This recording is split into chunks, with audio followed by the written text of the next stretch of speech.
আমরা যেটা এতদিন জানতাম যে সিনা চাক, নবীজির এই যে বুক ফেড়ে জমজমের পানি দিয়ে ধুয়ে পরিষ্কার করে আল্লাহ তার উপরে আবার বসিয়ে দিয়েছিল।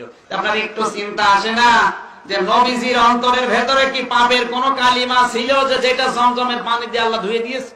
আর আপনি এই হাদিস পড়েন না সুবহানাল্লাহ পড়েন, চিন্তা করেন না কেন? বিশ্ব নবীকে আল্লাহ জানিয়েছেন মা তাকদ্দামা মিন দামবিহি ওয়া মা তাআখার, তার আগে এবং পরে কোনো গুনাহ নেই। ওনার যদি গুনাহ না থাকবে তোমার বুক ছিঁড়ে কোন কারণে ওইটা বের করে ধুয়ে দিলে সব মানব। নবীর অসম্মান হচ্ছে আরো যে নবী যে মনে হয় গুনাহ করেছিল ওই গুনাহ আল্লাহ ধুয়ে দিয়েছে, তার তো আগে পরে কোনো গুনাহ নেই। এই সিনা চাক বলতে যেটা আমরা বানিয়েছি এটা মুখরোচক, এটা হাদিস কোরআন না। কোরআনের আয়াত হাদিস পড়তে হলে গবেষণা করে পড়া লাগবে, চিন্তা ভাবনা করে, আন্দাজে গরুর মতো পড়ে গেলে হবে না।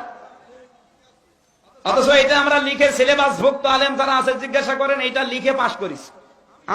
আমি কামেল পাশ করেছি এটা লিখে, কারণ না হয়তো নাম্বার দেবে না। অথচ এখন গবেষণা করে দেখতে পাচ্ছি না, এ তো একেবারে ভুয়া জিনিস। নবীজির এই বুক এখান থেকে পেট পর্যন্ত ছিঁড়বে আর নবীজি বসে বসে দেখবে তার ওখান থেকে ছিঁড়ে ময়লা বের করে ধুয়ে আবার রাখবে। তো নবীজি কি গোনা করেছিল যে গোনা ধুয়ে দিচ্ছে? বিশ্বনবী যখন মেরাজে যাবেন, বিশ্বনবীকে উম্মে হানির ঘর থেকে উঠিয়ে সাইয়েদনা জিব্রাইল হাতিমে কাবার মধ্যে বসিয়ে দিলেন। তারপরে বিশ্বনবীর গলা থেকে নাভি পর্যন্ত ছিঁড়ে ফেললেন, গলা থেকে নাভি পর্যন্ত ছিঁড়ে ফেললেন, দুই ভাগ করলেন।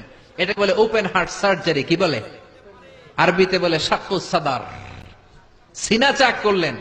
তারপরে বিশ্বনবীর কলিজাটাকে পেটের ভেতর থেকে বের করলেন, তারপরে এই পবিত্র জমজমের পানি দিয়ে কলিজাটাকে ধৌত করলেন। সুবহানাল্লাহ পড়েন। এই জমজমের পানির বরকত আছে না নাই? প্রতি বছর লক্ষ লক্ষ হাজী সাহেবান গ্যালেনে করে এই জমজমের পানি নিয়ে যায়, তারপর 1 ইঞ্চিও কমতি হয় না। চিল্লায় পড়েন সুবহানাল্লাহ। প্রতি বছর লক্ষ লক্ষ হাজী সাহেবানরা আল্লাহর ঘর জিয়ারতে যায়।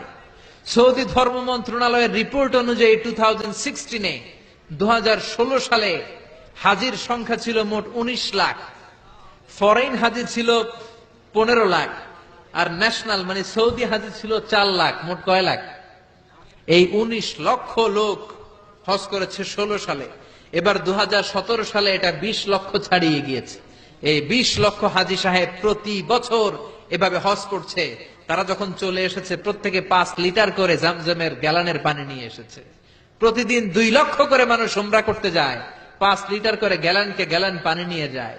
লক্ষ লক্ষ মানুষ কিয়ামত পর্যন্ত এই জামজামের পানি দূর দূরান্তে তাদের দেশে নিয়ে যাবে। কিয়ামত পর্যন্ত এত পানি পানের পরেও এই জামজামের কুয়ার পানি 1 ইঞ্চিও নিচের দিকে নামবে না। চিল্লায় বলেন আল্লাহু আকবার। কারণ এটা ছিল সাইয়েদনা ইসমাইলের মুজিজা।